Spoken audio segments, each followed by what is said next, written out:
বর্ষায় কি গাছে তরল মিক্স খাবার দেওয়া যায়? এটি একটি বড় কোশ্চেন আমাদের সকলের জন্য। আর আমরা বলি না, দেওয়া যায় না। তার কারণ হচ্ছে ফাঙ্গাসের প্রবলেম। কিন্তু তরল মিক্স খাবার গাছে দেওয়া যেতে পারে। সেটি দেখতে হবে আপনি কি দিচ্ছেন। এটি যেমন দেখতে পাচ্ছেন এই তরল মিক্স খাবার হয়ে রয়েছে, তাতে কিছু পোকাও হয়েছে।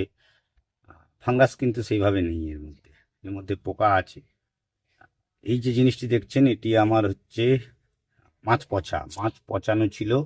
মাছ হাড়গুঁড়ো শিংকুচি পচানো জল, সেই শিংকুচি থেকে জল যেটা বেরিয়েছিল সেই জলটি এর মধ্যে রয়েছে। আরেকটি জিনিস রয়েছে, সেটি হচ্ছে কলার খোসা, যেটি ওপরে ভেসে রয়েছে। এটি বেশ কিছুদিন ধরে ভেসে ভেসে পচে রয়েছে এর মধ্যে। আর এই জলটি বের করেও আপনাদের দেখাবো। কিন্তু এটি দেয়া যায়, এটি যদি ডাইলুট করে গাছে দিতে পারেন। এখন বৃষ্টির সঙ্গে সঙ্গে রোদ্দুর উঠছে, যখন মাটি শুকোবে সেই সময় আপনারা কিন্তু গাছে এটি ইউজ করবেন। কী করে ইউজ করবেন সেটিও দেখে নিচ্ছি। এই দেখুন তরল মিক্স খাবার একদম কিরাম ধরে কালো হয়ে রয়েছে। প্রচুর পরিমাণে খাবার আছে গাছের জন্য এতে, আর এটি খুব ভালো কাজও করবে। এই দেখুন, আমি এখানে জাস্ট 1 মগের মতন, আমি দুটো মিলিয়ে 1 মগ হলো, 1 লিটার জল আমি এখানে নিয়ে নিলাম। এই 1 লিটারের সঙ্গে আমি ঠিক কতখানি জল মেশাবো দেখুন। আমি আস্তে আস্তে পুকুরের দিকে এগোচ্ছি। পুকুরের জলে কিন্তু প্রচুর পরিমাণে খাবার আগে থেকেই মজুদ থাকে, যেটি আমরা কলের জল দিই বা ফিল্টারের জল দিই, সেখানে কিন্তু সেটি থাকে না।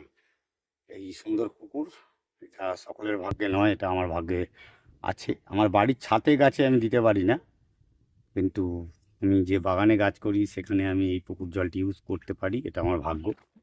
আর দেখুন এই জল আমি 5 লিটার এখান থেকে নিলাম।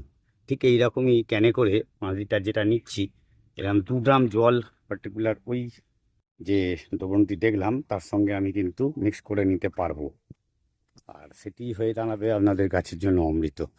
আর আমার ছোট্ট বাগান, সেই বাগানে প্রচুর পরিমাণে বগনভুলিয়া গাছ রয়েছে। এগুলো ক্রাফটের চারা যেমন রয়েছে, প্রচুর পরিমাণে গাছ তৈরি হচ্ছে আরও। এই দেখুন, কম বেশি গাছ এখানে তৈরি হচ্ছে। এগুলো রুটেড বড় গাছ, বড় রুস্টকে বাঁধা। এই গাছগুলো কিন্তু আমি পার্টিকুলার এই সাইডের নিচে রেখেছি। আর তবেই কিন্তু এই গাছগুলো আমি এখন এই ধরনের খাবার দিচ্ছি। অবশ্যই সেটি ডিকম্পোস্টেড আগে থেকে হতে হবে। এটি আমার 3-4 মাস আগেকার ডিকম্পোস্টেড খাবার।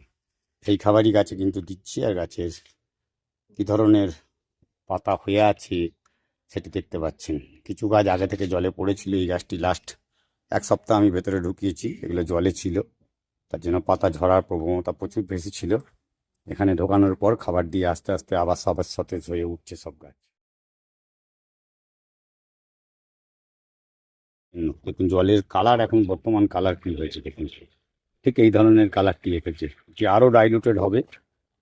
প্রচুর পরিমাণে ফসফেট, নাইট্রোজেন এবং যে এনপিকে আপনারা দেন আপনাদের, আমাদের 19-19-20-20 বা অন্যান্য যে এনপিকেতে যেগুলো পান সেগুলো রাসায়নিক, এখানে পুরো জৈব একদম পাবেন। আর তার সঙ্গে অন্য নিউট্রিয়েন্ট যেগুলো মাইক্রো ম্যাক্রো, দুটি নিউট্রিয়েন্ট এইখানে জলে কিন্তু আছে। আর পটাশিয়াম, আমি কলার খোসা দেওয়ার জন্য খুব ভালো পটাশিয়াম, আয়রন, এগুলো সব পাবো। তো এই দ্রবণ আমাদের কিন্তু গাছের জন্য একদম মারাত্মক একটি ভালো সলিউশন হতে পারে।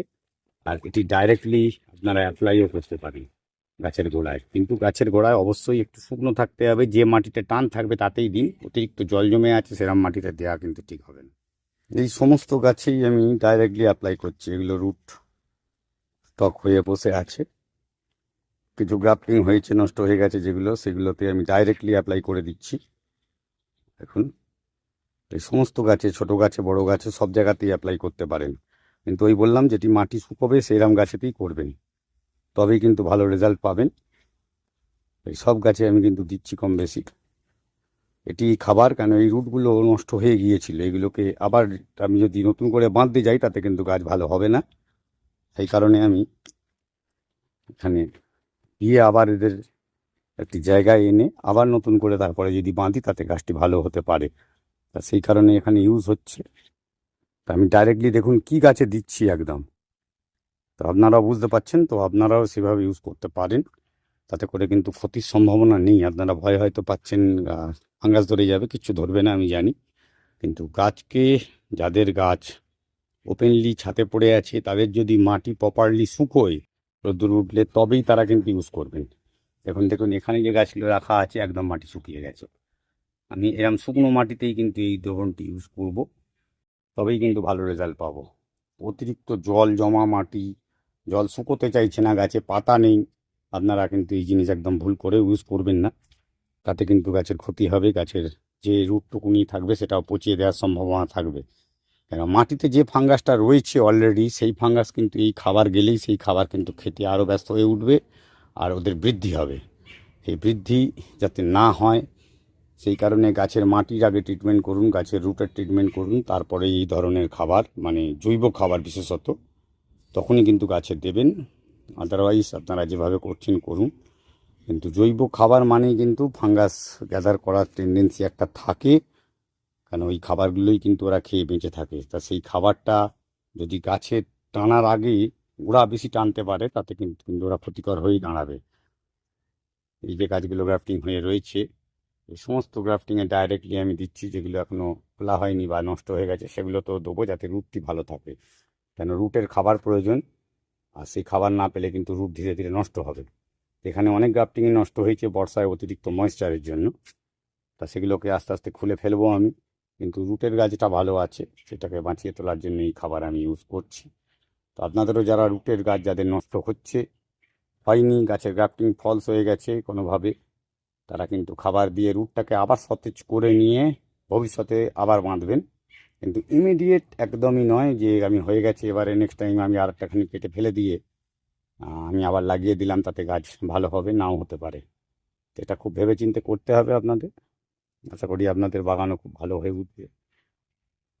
গাছের খাবারটিও দেখালাম, এটিতে কিছুই নেই, আমি নর্মাল যে মাছ, সেই মাছ পচা ছিল, তার সঙ্গে কিছু অ্যালোভেরা ছিল, অ্যালোভেরার যে পাতা সেটি রেখেছিলাম, সেটি 2 মাস ভালো করে পচে যাওয়ার কালো জল হয়ে গন্ধ একদম হয়ে গিয়ে শেষ হয়ে গেছে। তারপরে আমি তার উপরে কিন্তু কলার খোসা আবার পচিয়ে, এখন অল্প একটু গন্ধ রয়েছে, কিন্তু এই গন্ধ আস্তে আস্তে ধীরে ধীরে চলে যাবে। তা এর সঙ্গে আপনারা খোল জল মিশিয়ে বা অন্য কিছু এখন পচিয়ে রিসেন্টলি পচা জিনিস একদম দেবেন না, তাতে কিন্তু গাছে ফাঙ্গাস জেনারেট করার চান্সেস বাড়বে। যা আগে ডিকম্পোস্টেড হয়ে আছে সেই জিনিসই দিন। আর খোল যদি দিতে হয়, খোলকেও কিন্তু এই আগে থেকে দিয়ে রাখুন।